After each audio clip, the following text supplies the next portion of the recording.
इस साल की टॉप एलाइट लिस्ट में आप सिर्फ सबसे यंग विनर ही नहीं, इकलौती लीगल प्रैक्टिनर भी हैं।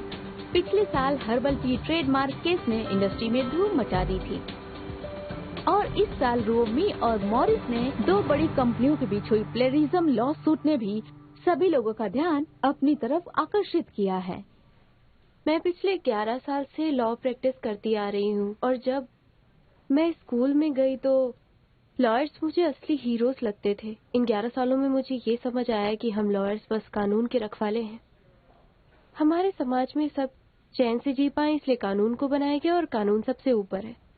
लोगों को न्याय दिलाना ही हमें हीरो बनाता है, क्योंकि मैं अपने हर केस को इसी सोच के साथ लड़ती हूँ। मैंने सुना है कि आपने जब से लॉ की प्रैक्टिस स्टार्ट की है तब से ही आप सिंगल हैं। बताइए आप सिंगल से डबल कब होंगी? एक्सक्यूज मी, आप इसके अलावा और कोई सवाल पूछ सकती हैं? इस सवाल में क्या प्रॉब्लम है?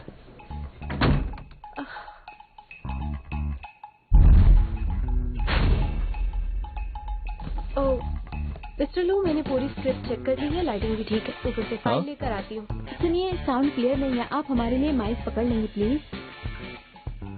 मैं भी एक लॉयर हूँ, मुझे बहुत काम है। लॉयर नहीं,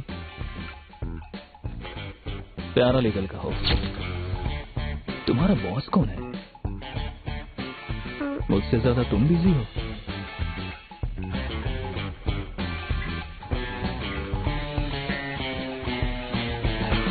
तो फिर हम स्टार्ट करें?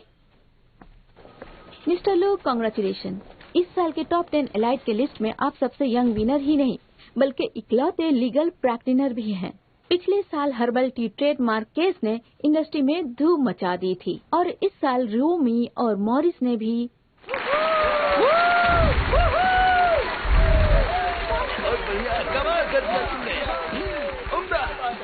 जाओ यहाँ से। फर्स्ट प्राइज मुझे मिला है।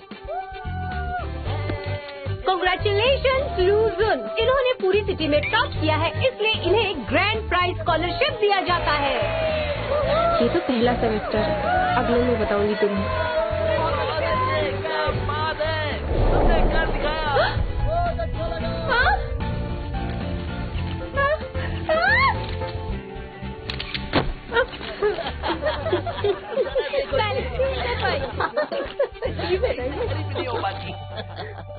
तुम्हें तो मैं बताऊंगी। उस वक्त मुझे मेरे फ्यूचर पर पूरा यकीन था, सब कुछ प्लान कर लिया था मैंने।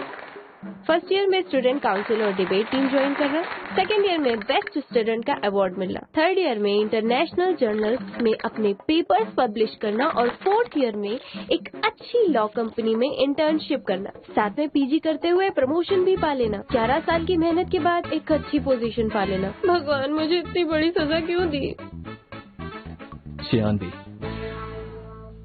शियानवी, तुम अब किसके ऑर्डर का इंतजार कर रही हो? उतार भी दो। हाँ, लेकिन मैं क्या उतारूं? तुम्हारे रिंग से माइक में प्रॉब्लम आ रही है। मिस्टर लू, तुम्हें इसे उतारने के लिए कह रहे हैं। तो ये बोलिए ना।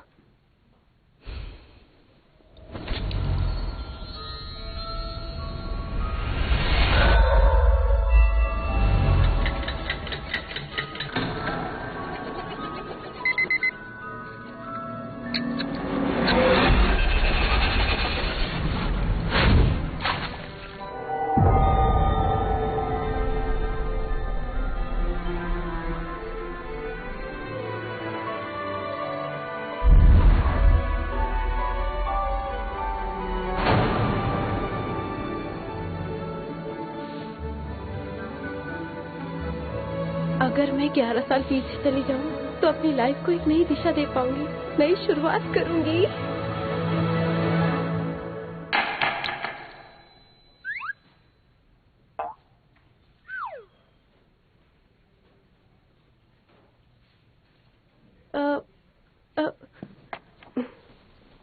अब इसके लिए माफी चाहती हूँ, सॉरी। तो चलिए आगे बढ़ते हैं। सुना है कि आप जब से प्रैक्टिस कर रहे हैं तब से आप सिंगल हैं, तो फिर आप बताइए कि आप सिंगल से डबल कब होने वाले हैं? जानती हूँ, वक्त का पहिया कभी पीछे नहीं घूमता।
Hello mister who. हेलो। आपने अभी तक टियानी फैक्ट्री के क्लेम केस की रिपोर्ट तैयार नहीं की है, इसीलिए ये केस लू जिन को संभालने दीजिए। माफ कीजिए, पर मैं आपसे सहमत नहीं हूँ और मेरे पास इसकी वजह है। आप भूल रहे हैं कि यह अभी इनएक्सपीरियंस्ड है और मॉरिस के प्लेगैरिज्म केस की वजह से प्रेस का सारा ध्यान इस पर है। लू जिन जब भी बाहर निकलता है, जर्नलिस्ट की नजरें इस पर बनी रहती है। इसके अलावा मिस्टर वे जो इसकी टीम में थे, उन्होंने भी रिजाइन कर दिया है। ये रहा उनका रेजिग्नेशन लेटर। इसलिए मेरा ये मानना है कि इसे जो केस मिला है उस पर फोकस करना चाहिए, ना कि किसी नए केस पर। मुझे यकीन है कि बाकी के लोग भी मुझसे सहमत होंगे।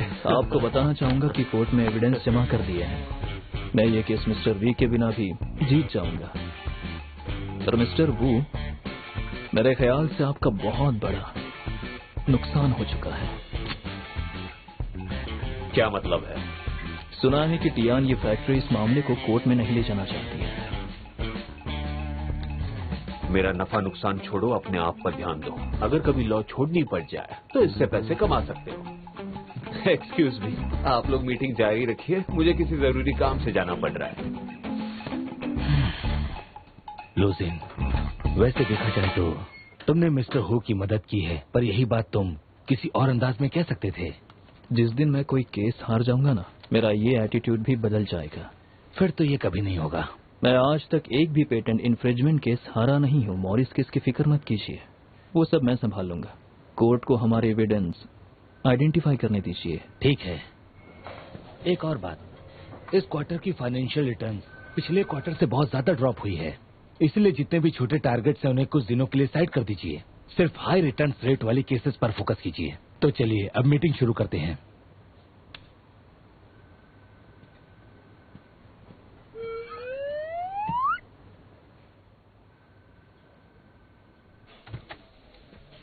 इन केसेस की रिटर्न वैल्यू 500 मिलियन से भी ज्यादा है। अगर लू जिन मुझे इन केसेस पर काम करने देते तो मुझे अपने इन सस्ते केसेस से हमेशा के लिए छुट्टी मिल जाएगी।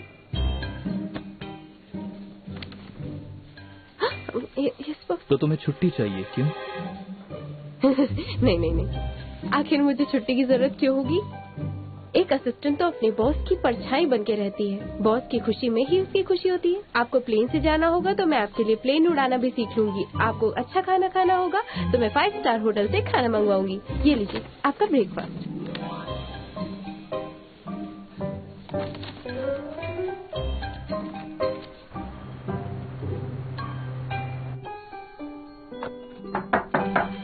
कम इन।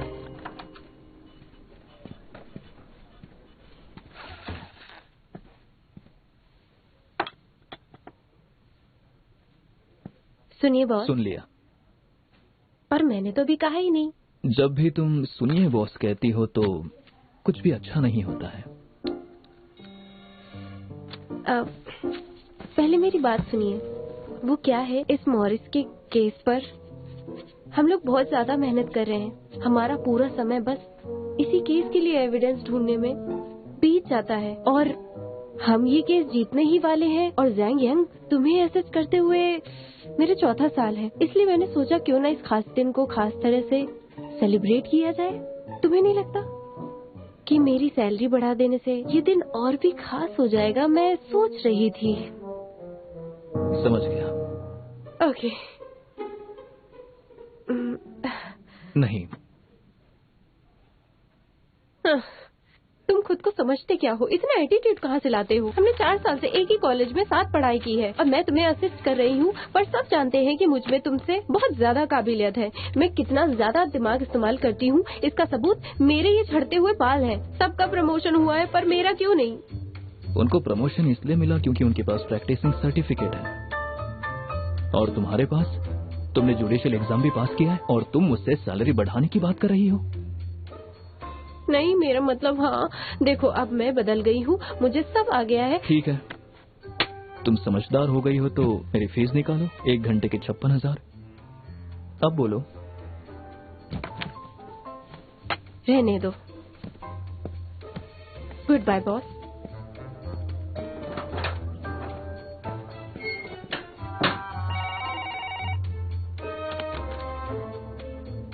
हाँ, कनेक्ट करो। जी बोलिए। तुम्हें बस मुझे बुली करना आता है। तुम बहुत ही खड़ूस बॉस हो, लेकिन देखना एक दिन मेरा भी टाइम आएगा और तब मैं तुम्हारे मुंह पे वो तुम्हारा टाइमर मारूंगी, याद रखना। शियानवी, तुम्हें मेरे साथ कोर्ट चलना होगा अभी। हाँ?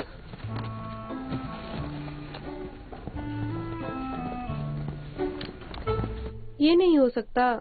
मॉरिस के डिजाइन ड्राफ्ट को मैंने 1 मार्च को खुद पिकअप करके टेस्ट के लिए भेजा था। मैंने आइडेंटिफिकेशन रिपोर्ट आपको खुद दी थी, ये फेक कैसे हो सकती है? आपने जब कोर्ट में नया एविडेंस जमा किया था उसके बाद ही उन्होंने इस रिपोर्ट के लिए अप्लाई किया। आपने जो कैरेक्टर डिजाइन सबमिट की थी वो ओरिजिनल से मैच नहीं करती है। पता नहीं आप एविडेंस को कैसे रखती हैं। आप तो एक एक्सपर्ट लॉयर हैं, आपसे ऐसी गलती कैसे हो सकती है? मुझे रुओ में एक लॉयर को इस बात की जानकारी देनी होगी। अगर आप एडिशनल एविडेंस जमा नहीं कर पाएंगे तो फिर आपको इसका खामियाजा भुगतना पड़ेगा। ये इम्पॉसिबल है। वो ब्रीफकेस हमेशा मेरे पास ही था। तुम भी तो मेरे साथ थे। शांत रहो, ऑफिस पहुंचकर बात करेंगे। हम समझ गए, थैंक यू।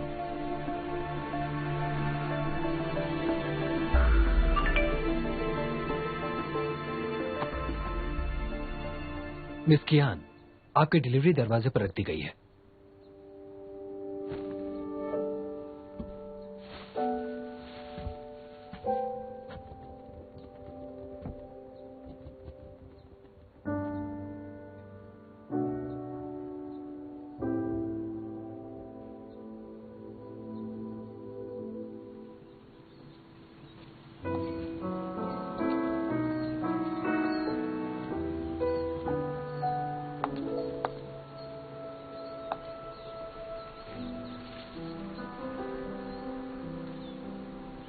क्या बात है? हर साल पतझड़ में ये सड़क ऐसे पेड़ों के सूखे पत्तों से सजी रहती है, पर हम एक दूसरे से झगड़ने में इतनी बिजी रहते थे कि रुककर हमने कभी ध्यान ही नहीं दिया। चौंगवई तो चला गया, अब तुम भी जा रहे हो। उदास मत हो, मैं तो बस कुछ सालों के लिए ही जा रहा हूँ।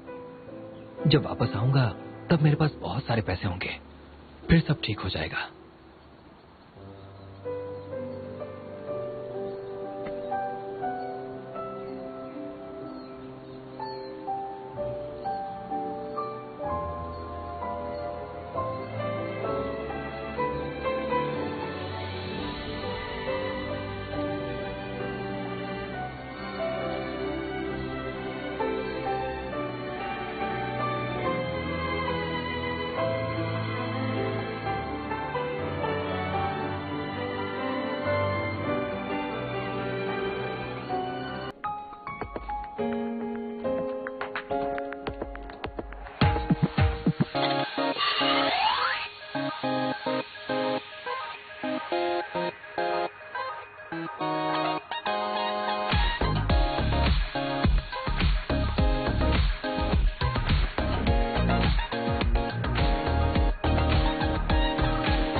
मुझे ये बताओ कि ओवर टाइम से छुटकारा कब मिलेगा? जब मुझे एक गर्लफ्रेंड मिल जाएगी तब। अच्छा ठीक है, मैंने तुम्हें कॉन्ट्रैक्ट, कोर्ट रिकॉर्ड दोनों कंपैरिजन रिपोर्ट सेंड कर दिए। कैरेक्टर डिजाइन के ओरिजिनल ड्राफ्ट के मुताबिक रिपोर्ट से ये पता चलता है कि इन कैरेक्टर्स को लगभग 8 साल पहले बनाया गया था। हमें घबराने की जरूरत नहीं है, हमने जैसा सोचा है वैसे ही करेंगे। तब तक हम इसे कोर्ट में जमा कर देंगे और रुओ मे को रंगे हाथ पकड़ लेंगे। सब प्लान के हिसाब से होगा। इसलिए बॉस, मैं आपसे ये कहना चाहती हूँ कि आप मेरी बात सुने और मुझे ठीक से बात करो। मुझे ना वर्क लाइफ बैलेंस चाहिए। मैंने आज की लीव के लिए 1 महीने पहले अप्लाई किया था। एक काम करते हैं, मुझे पहले मेरे पर्सनल काम खत्म कर लेने दीजिए। वहाँ से फ्री होकर मैं एविडेंस के साथ आपको ऑफिस में मिलती हूँ। फिर मैं पूरी शिद्दत के साथ काम करूँगी। इनफैक्ट मैं अभी पूरे जोश के साथ तैयार हूँ बॉस। ठीक है। इसे क्या हो गया? किसी और की आत्मा आ गई क्या? आज से पहले इतनी आसानी से तो कभी नहीं माना।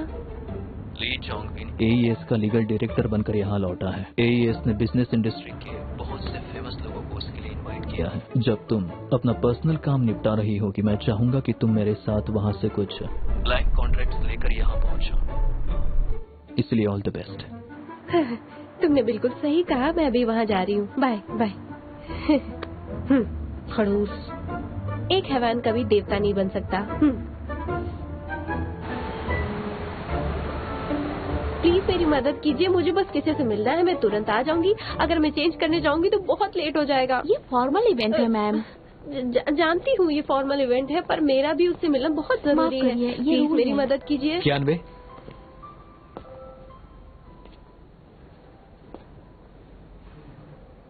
हाँ, कितने सालों बाद मिल रहे हैं। बहुत साल हो गए। सुनिए, ये लड़की मेरी गेस्ट है। इन्हें फॉर्मल कपड़े पहनने होंगे, यहाँ का रूल है सबके लिए।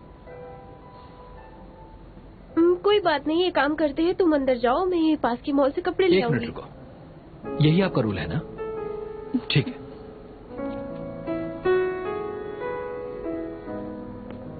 Hello Kevin. जोंगविन, तुम अभी तक क्यों नहीं पहुंचे? मिस लैन तुम्हारा इंतजार कर रही है। मैं पहुंच चुका हूं, पर एंट्रेंस पर एक छोटी सी प्रॉब्लम हो गई है। हाँ ठीक है, ये लीजिए। हेलो।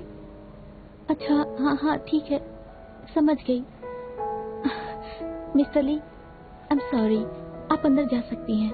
ऐसे नहीं, मुझे ये सब सही नहीं लग रहा है।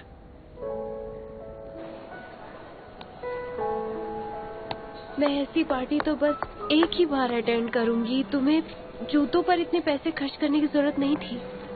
तुम आज तक बिल्कुल भी नहीं बदली। आज भी तुम्हें हाई हील्स नहीं पसंद? पर तुम तो बहुत ज्यादा ही बदल गए हो। क्या? सच में? जोंगविन, हाँ? तुम अभी तक यही हो? मिस लैन तुम्हें ढूंढ रही है। दरअसल मैं फिलहाल किसी के साथ हूँ। अगर उन्हें कुछ भी चाहिए तो स्टेज से अनाउंस कर सकती हैं। नहीं नहीं ठीक है, तुम्हें जाना चाहिए, मैं बिल्कुल ठीक हूँ। मेरे लिए और मुश्किल मत खड़ी करो। क्या ये जैंगिंग फर्म की लॉयर है? हेलो, मेरा नाम कोएन बाई है। मैं ज्यादातर सिविल लॉ सूट हैंडल करती हूँ। क्या आपका कोई मैरिटल या प्रॉपर्टी डिस्प्यूट है, या फिर आपकी कार का एक्सीडेंट हुआ हो तो मैं आपकी मदद कर सकती हूँ। ली चोंगवेन, ये बताओ कि तुम करना क्या चाहते हो? आज रात यहाँ हमारे ग्रुप के न जाने कितने इन्वेस्टर्स और शेयर होल्डर्स आए हैं। इसके बारे में मिस लैन को पता चल गया तो?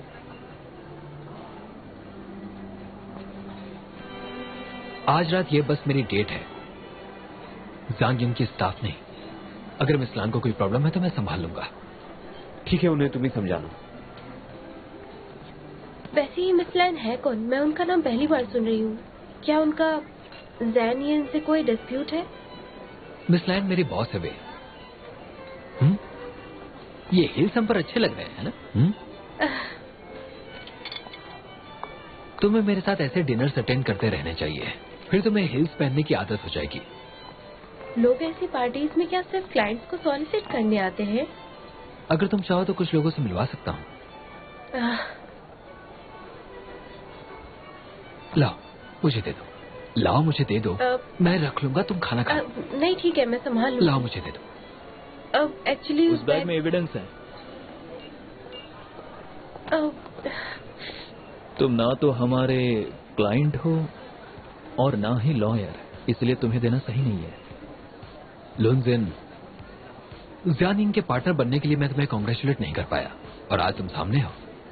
मैंने सुना है कि प्लेंटिफ आज रात इस पार्टी में आए हैं। फिर तो मुझे आना ही था, या शायद नहीं आना चाहिए था? नहीं नहीं नहीं, मैं उठा लूंगी। मेरे बॉस मेरा बैग उठाएंगे, ये मुझे अच्छा नहीं लगेगा। आप दोनों बातें कीजिए। ठीक है। तुम्हारी टाई, इसे ठीक कर लो। वो क्या है ना, दरअसल मेरी असिस्टेंट ही मेरी टाई बांधती है, और आज सुबह से ही वो इतनी ज्यादा बिजी रही है कि उसे ऑफिस आने का बिल्कुल टाइम भी नहीं मिला। तुम अच्छे से समझ ही सकते हो।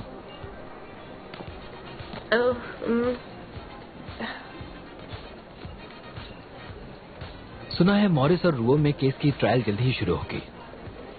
तुम तो बहुत ही काम और रिलैक्स लग रहे हो। मतलब तुम्हें लगता है कि जीत तुम्हारी होगी। वो तो होगा ही। मेरी इस केस पर और इसके एविडेंस पर पूरी तरह पकड़ है, इसीलिए मैं श्योर हूं कि ये केस मैं ही जीतूंगा। मैं ऐसे ही कोई केस नहीं उठाता। केस के मामले में मेरी सोच बाकियों से अलग है। अच्छा, सही और गलत का फैसला जल्दी हो जाएगा। इस दौरान दोनों पार्टीज को अपने लीगल इंटरेस्ट को कानून के दायरे में रखकर प्रोटेक्ट करने की कोशिश करनी होगी। प्रैक्टिस शुरू करने के बाद लेक्चर ने सबसे पहले यही बात समझाई थी, हर लॉयर को कानून का रक्षक बनना है, बट हम जैसों के लिए ये मायने नहीं रखती। बॉस, आपको भूख लगी होगी। जब भूख लगती है तो इंसान स्थिर नहीं रह पाता, खुद पर कंट्रोल नहीं रहता। तो आप कुछ खा लीजिए।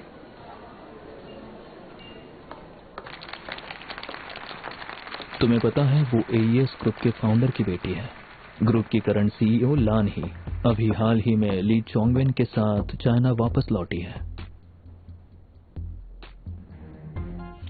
मैं अपने देश से 4 साल अलग रही हूँ और अब मैं हमेशा के लिए यहाँ पर वापस आ गई हूँ।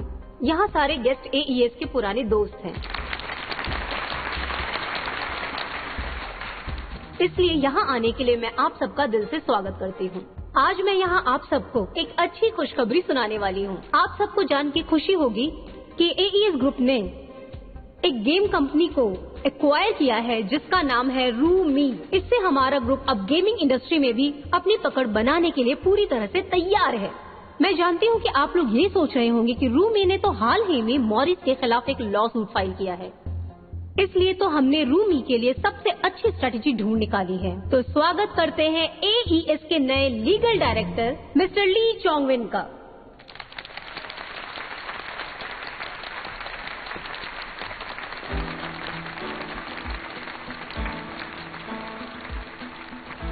ये जाम आप सबके नाम।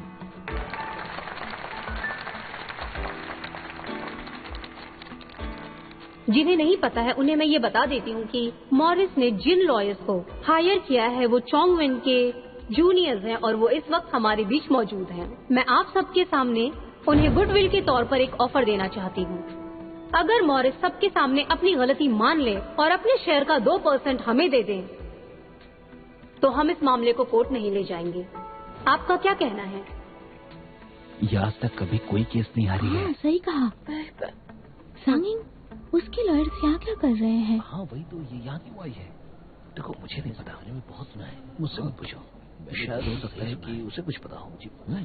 मैं तुम्हारा बॉस क्यों हूँ ये बताता हूँ। ये बहुत अच्छी लॉयर है। हेलो एवरीवन, दरअसल मैं मॉरिस केस का लीड लॉयर हूँ, लुशियन। 5 साल पहले रुओ मी ने अपना पहला इकलौता गेम लॉन्च किया था। नकल करने की वजह से एक विदेशी कंपनी ने उस पर प्लेगरिज्म का एक गंदा इल्जाम लगाया था। इन पूरे 5 सालों में रुओ मी को बहुत बार कोर्ट भेजा गया, फिर भी उसकी रेपुटेशन बढ़ती ही गई क्योंकि वो लगातार नए गेम बनाती गई। पर इस बार रुई मी ने मॉरिस पर इल्जाम लगाया है। क्या आपको पता है, रुई मी की फाउंडिंग शेयर होल्डर ने कभी कहा था कि पब्लिसिटी ही सब कुछ है। लोशन, तुम कंपनी को डिफेम कर रहे हो। अगर ऐसी बात है तो डिफेमेशन लेटर भेज देना। आज तक मैंने लूज उनके जितने भी केसेस लिए हैं सोच समझ कर लिए हैं और मैं कोई केस नहीं हारा हूं, और ये केस भी मैं ही जीतूंगा, समझे?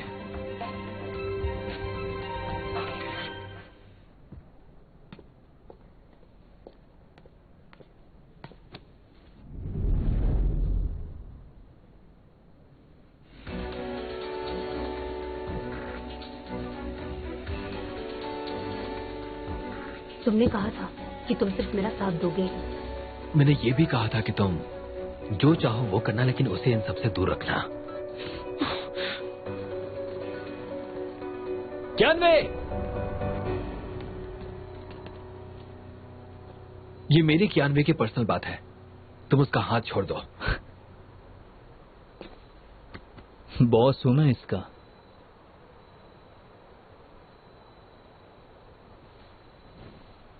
मुझे जाने दो।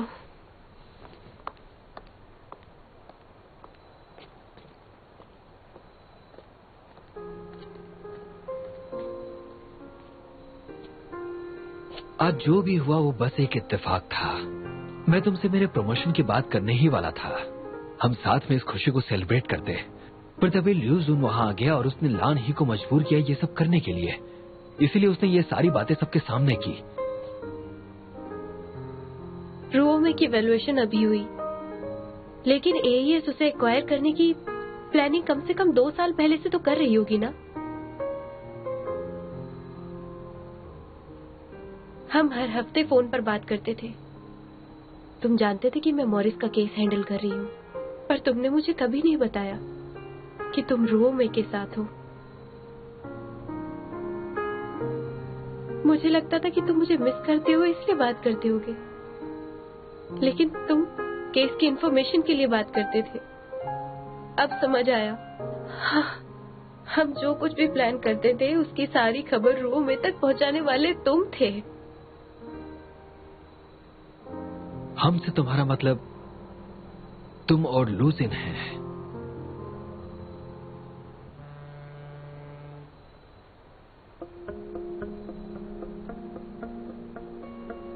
तुम और मैं एक हैं। तुम्हें क्या लगता है इतने सालों से मैं किस लिए मेहनत कर रहा हूं? मैं तुम्हारे पास आने की कोशिश कर रहा हूं। अभी भी मैं ही आया। देखो मैं तुम्हारे साथ हूं, क्या ये काफी नहीं है? तुम इतने सालों मेरा इस्तेमाल करते रहे और अभी अचानक मेरे साथ होने की बात कर रहे हो तुम? मिस्टर ली, मुझे ही बता दीजिए, ये एविडेंस जो मेरे हाथ में है, अगर मैं आपको दे दूं तो मिस लैन आपको क्या देंगी बताइए? नाम शोहरत देंगी वो आपको, हाँ? या आपके सपने पूरे कर देंगी वो? चुप क्यों हो? मैं एईएस का लीगल डायरेक्टर हूं। एईएस कौन सी कंपनी एक्वायर करती है ये मैं नहीं जानता। अभी इस वक्त मेरे दिमाग में सिर्फ एक बात चल रही है कि कैसे मैं तुम्हें एक अच्छी जिंदगी दूं और हमेशा तुम्हारे साथ अपनी जिंदगी बिताऊं।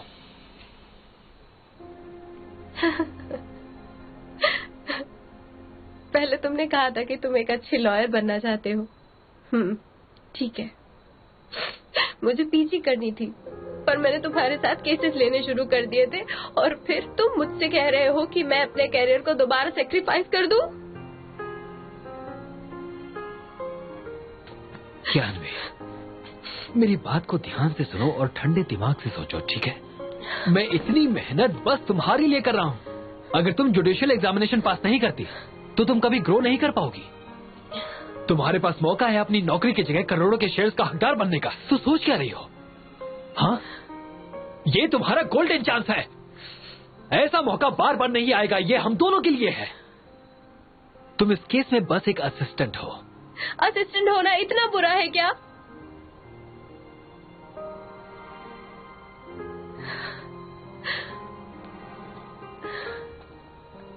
मुझे कुछ काम है, हमें अब चलना होगा। अगली बार तुम्हें मेरे असिस्टेंट से बात करनी होगी तो पहले मुझसे अपॉइंटमेंट ले लेना, और वो तुम्हें मॉरिस केस जीतने के बाद ही मिलेगी। मैं एक बात तुम्हें साफ साफ बताना चाहती हूँ। आज से हम का मतलब तुम और लैन, ही और मैं, और लूजेन है, समझ गए?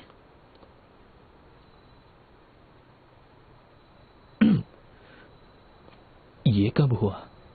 बस काम के लिए। ओह, सिर्फ काम के लिए। तुम खुद को बहुत स्मार्ट समझते हो ना? मेरे लिए ये जूते खरीद कर तुम खुद को कूल समझ रहे थे ना? तुम्हें हील्स पसंद है और मुझे नफरत है।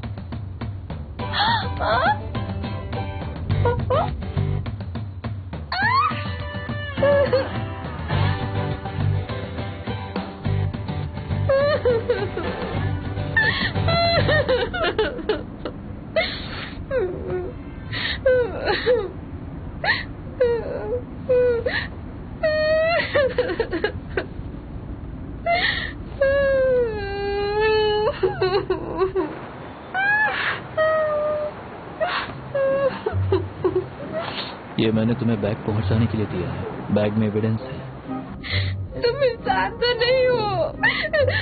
मैं 4 साल से तुम्हारे लिए काम कर रही हूँ। मेरे एक्स बॉयफ्रेंड के सामने तो थोड़ी इंसानियत दिखाते थे तुमने मुझे बचाने की जगह एविडेंस को बचाया। देखो, मैं तुम्हारा बॉस हूँ, बॉयफ्रेंड नहीं। फिर मैं तुम्हें कैसे बचाता?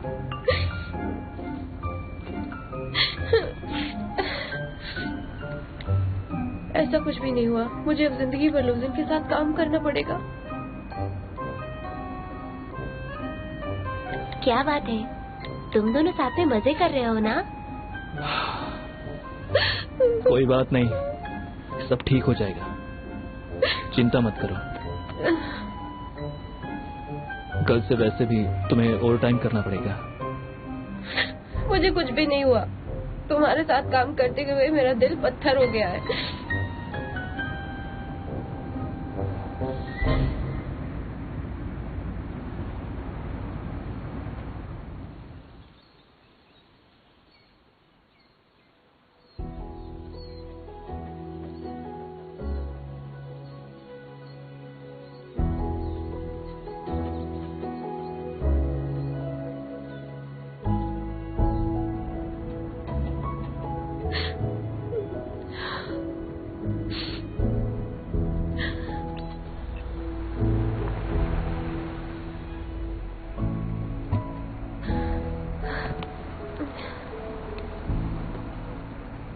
कैसे हो तुम? मैं इतने मुश्किल दौर से गुजर रही हूँ और तुम मुझसे शूज साफ करवा रहे हो। ये तुम्हारे लिए है, पहन लो। कोई बात नहीं, मैं ऐसे ही चली जाऊँ। मैंने ये तुम्हारे लिए खरीदे थे।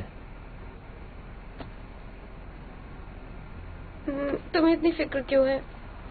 तुम गलत समझ रही हो। अगर तुम्हारे पाँव में कोई इन्फेक्शन हो गया तो उसका खामियाजा मुझे भुगतना पड़ेगा। मैं तो बस अपने खर्चे कम करने की कोशिश कर रहा हूँ। Thank you boss.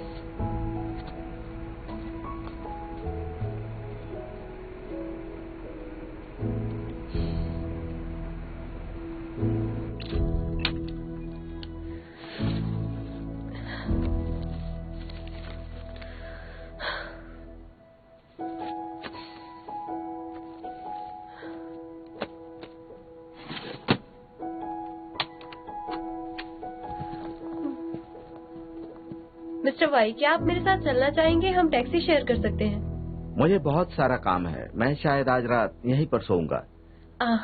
अच्छा ठीक है, मैं चलती हूँ। Good night. हाँ, गुड नाइट।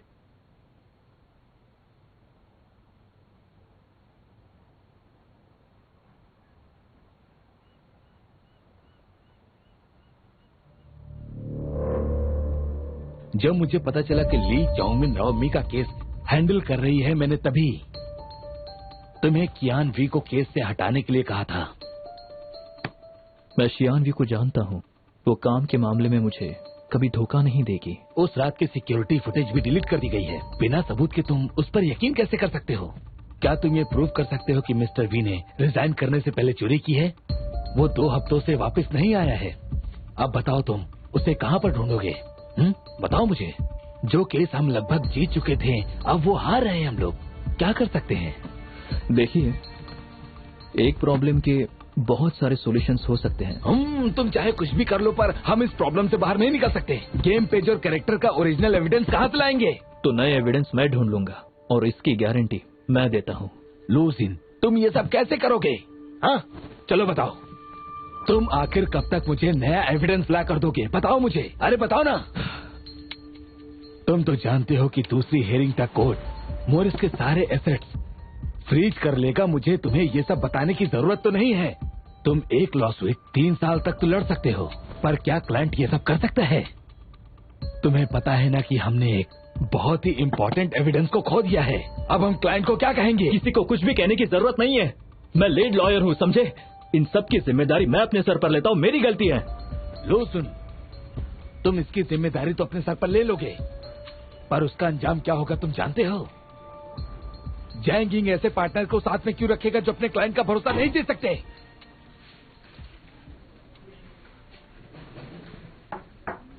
कम इन।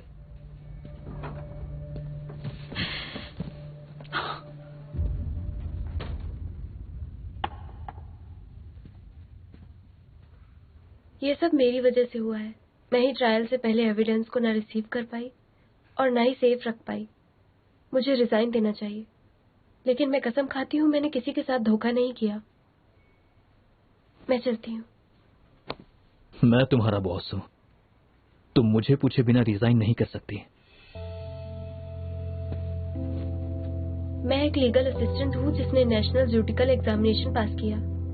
मुझे नहीं लगता कि मैं इस काम के लायक हूँ।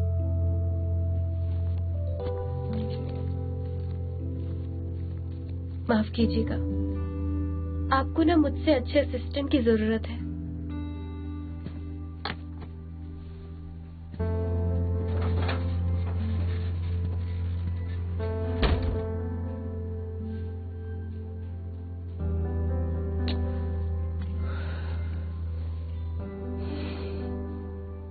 आपको गुस्सा नहीं करना था, आप मुझ पर चिल्ला सकते हैं। उसने सारी बातें सुन ली और उसको इस बात का बहुत बुरा भी लगा होगा। ये ऑफिस बहुत छोटा है और यहाँ की आवाज बाहर भी जाती है। मुझे क्या पता, वो बाहर ही खड़ी है। आप चिल्ला रहे थे, उसे सब सुनाई दे रहा था। हाँ ठीक है ठीक है ठीक है, वैसे भी मैं जा रहा हूँ। आप कहाँ जा रहे हैं? ये आपका ऑफिस है। ओह हाँ, मैं निकलता हूँ।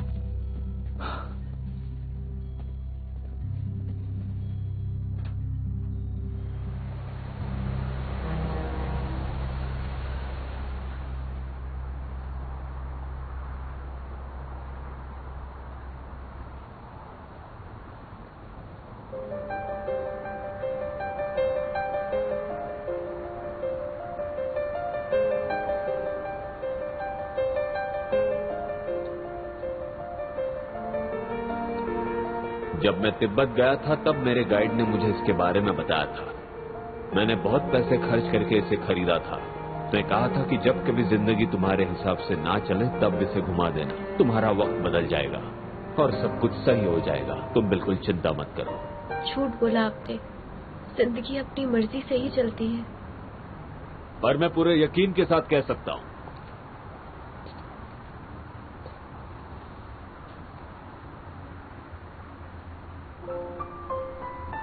वो रिंग काम करे ना करे, लेकिन मैं हमेशा तुम्हारे साथ रहूंगा और ये सच बात है।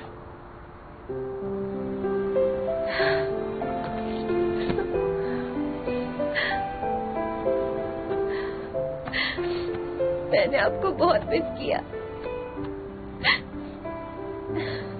मैं जब छोटी थी तब से एक कामयाब लॉयर बनने का सपना देखती थी और अब मेरी हालत देखिए। मैं अब भी लोगों की मदद करना चाहती हूँ, पर मैं खुद मुसीबत में फंस गई।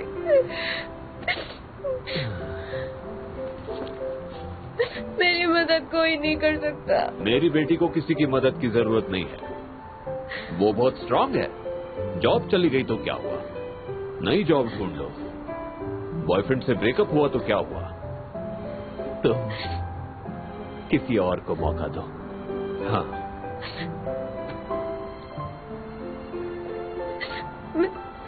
मैं सब फिर से कैसे शुरू करूं? 28 साल की हो गई हूँ, कैसे अपनी जिंदगी बदल लूं मैं? बताइए मुझे। मेरे पास तो लॉयर का लाइसेंस भी नहीं है, ऊपर से मैंने क्लाइंट का एविडेंस भी खो दिया। काश मैं पढ़ाई पर फोकस करती, काश मैं लूज उनसे हमेशा दूर रहती, काश मैं आपके साथ ज्यादा समय बिताती।